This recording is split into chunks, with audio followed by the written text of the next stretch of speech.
नमस्कार. पुन्हा एकदा आपले सर्वांचे स्वागत आहे. सरकारी कर्मचाऱ्यांच्या जानेवारीमध्ये परत DA वाढ. एकूण महागाई भत्ता होणार 60%. चला तर पाहूया याविषयी सविस्तर अपडेट. त्यापूर्वी आपणास विनंती आहे की चॅनलला जर नवीन असाल तर सबस्क्राईब करायला विसरू नका. नवनवीन अपडेट मिळविण्यासाठी बेल आयकॉनला प्रेस करून व्हिडिओला शेअर करायलाही विसरू नका.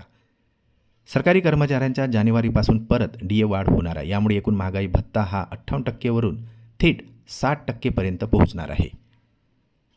सध्या केंद्रीय कर्मचारी आणि पेन्शनधारकांना 2025 पासून 58% दराने DA मिळत आहे, तर आता 2026 पासून परत किमान 2% DA वाढ होणार आहे.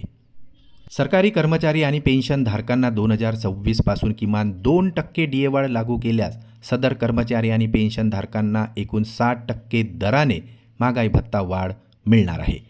AICPI आकडेवारी जाहीर केल्याच्या नंतर सदर DA वाढीची घोषणा केली जाणार आहे.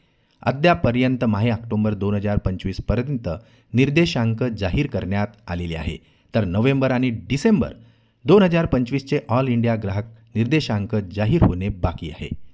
सदर महिन्याचे निर्देशांक जाहीर होताच DA मध्ये वाढ होणार आहे. सध्याच्या आकडेवारीचा विचार केला असता कर्मचाऱ्यांच्या महागाई भत्त्यामध्ये आता 2% DA वाढ होण्याची शक्यता आहे.